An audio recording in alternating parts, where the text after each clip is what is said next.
ओम नमो भगवती वासुदेवाय नमो।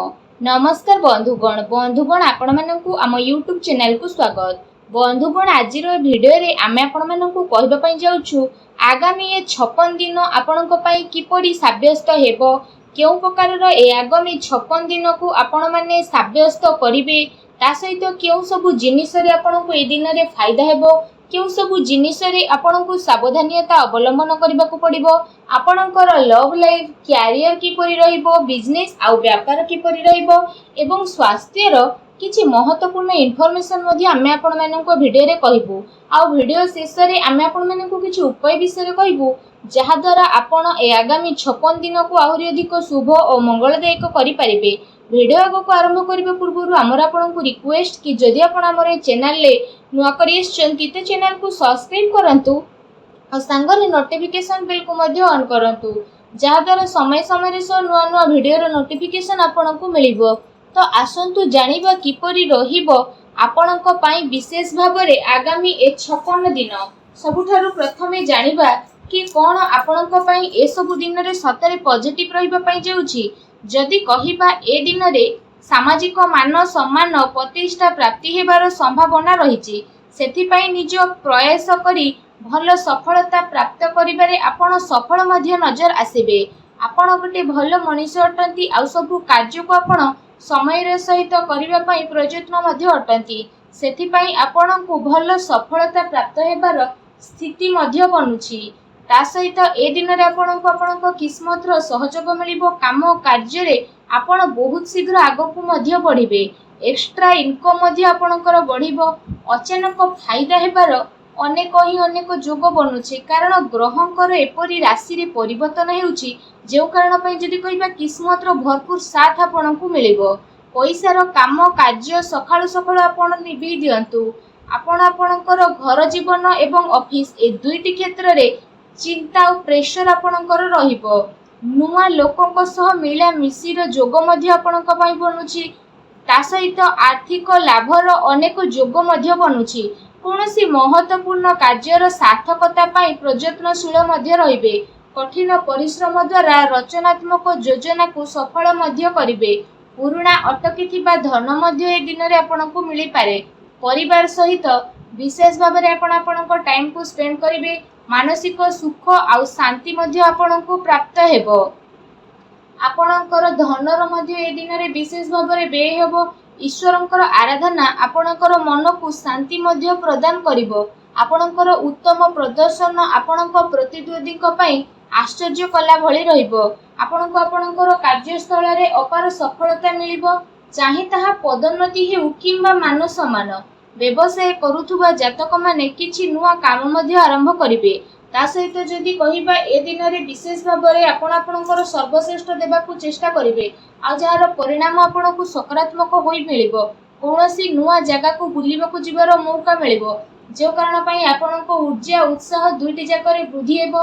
परिवार सहित कोनोसी धार्मिक स्थल को मध्य ए दिन रे आपण जाई पारंती, ता सहित समय आपणक सपक्ष रे जीवो तो प्रकृति आपणकू जोश आ खुशी रो माहौल रो उपहार प्रदान करिवो।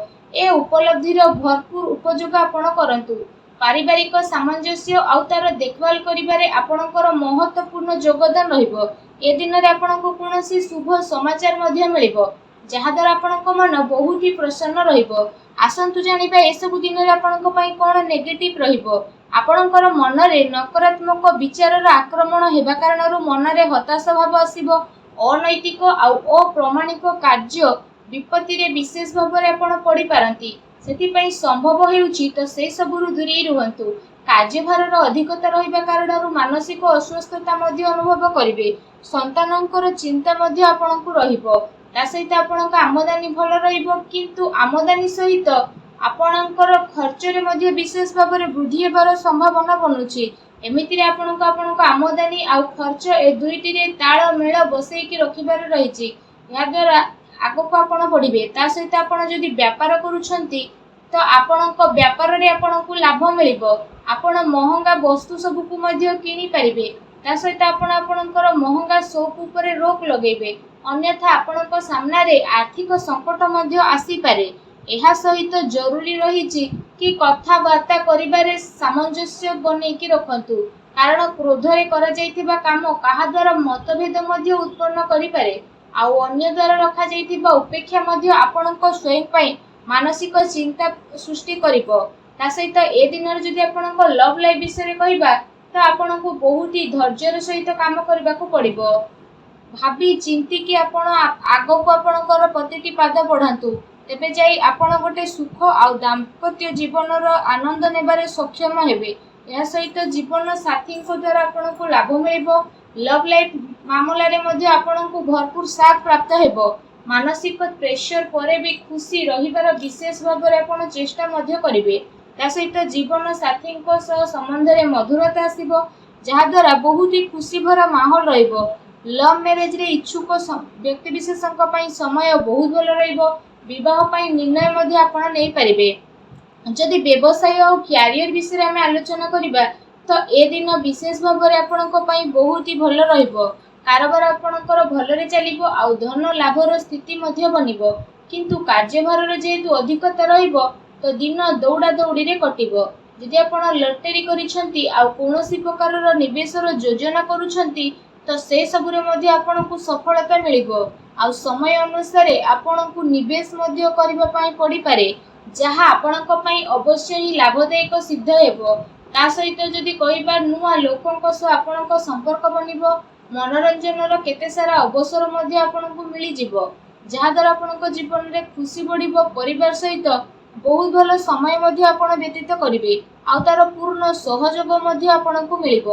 ବିଜ୍ଞାନ ଆଉ ଟେକ୍ନୋଲୋଜି କ୍ଷେତ୍ରରେ ଜଡ଼ିତ ଜାତକଙ୍କ ପାଇଁ ଅଧିକ ପ୍ରୟାସ କରିବାକୁ ପଡ଼ିବ ଆଉ ସଫଳତା ପାଇଁ ବହୁତ ପରିଶ୍ରମ ମଧ୍ୟ କରିବାର ଆବଶ୍ୟକତା ରହିଛି। ଷ୍ଟୁଡେଣ୍ଟସ୍ ମାନଙ୍କ ପାଇଁ ବି ସମୟ ବହୁତ ହି ଭଲ ରହିବ। ଆସନ୍ତୁ ଜାଣିବା ଏ ଦିନରେ ଆପଣଙ୍କର ସ୍ୱାସ୍ଥ୍ୟ କିପରି ରହିବ। ଯଦି କହିବା ଏ ଦିନରେ କୌଣସି ପ୍ରକାରର ଭାଇରାଲ ସମସ୍ୟା ଉତ୍ପନ୍ନ ହେବାର ସମ୍ଭାବନା ମଧ୍ୟ ବନୁଛି। ସେଥିପାଇଁ ନିଜର ସ୍ୱାସ୍ଥ୍ୟ ପ୍ରତି ଆପଣଙ୍କୁ ବିଶେଷ ରୂପରେ ଖ୍ୟାଲ ରଖିବାର ଆବଶ୍ୟକତା ରହିଛି। ଏ ଦିନରେ ଆପଣ ଆପଣଙ୍କର ଖାଦ୍ୟପେୟରେ ଧ୍ୟାନ ରଖନ୍ତୁ। ନିଜର ଦିନଚର୍ଯ୍ୟାକୁ ସୁଚାରୁ ରୂପରେ ଆପଣ ଠିକ୍ ବନେଇକି ରଖନ୍ତୁ। ଏହା ସହିତ ନିଜ ସ୍ୱାସ୍ଥ୍ୟକୁ ଆହୁରି ଅଧିକ ଭଲ ରଖିବା ପାଇଁ ଆପଣ ପ୍ରତ୍ୟେକ ଦିନ ଯୋଗ କରନ୍ତୁ ଏବଂ ବ୍ୟାୟାମ କରନ୍ତୁ, ସୁସ୍ଥ ରହିବେ। ଆସନ୍ତୁ ଜାଣିବା ଏ ଦିନରେ ଆପଣଙ୍କ ପାଇଁ କ'ଣ ବିଶେଷ ଉପାୟ ରହିଛି। ଏ ଦିନରେ ଆପଣ ବିଶେଷ ଭାବରେ ସ୍ନାନ ଆଦି କରିସାରିବା ପରେ କଳା ଘୋଡ଼ାର ନାଲ କିମ୍ବା ଗାଈକୁ ଏ ଦିନରେ ବିଶେଷ ଭାବରେ ଖାଇବାକୁ ଦିଅନ୍ତୁ। ତା ସହିତ ସୂର୍ଯ୍ୟଦେବଙ୍କୁ ମଧ୍ୟ ତମ୍ବାର ଢାଳରେ ଜଳାର୍ଘ୍ୟ ଅର୍ପଣ କରନ୍ତୁ। ଏପରି କରିବା ଦ୍ୱାରା ଆପଣଙ୍କ ଜୀବନରେ ଯାହା ବି ଦୁଃଖ କଷ୍ଟ ଥିଲା ଦୂର ହେବ।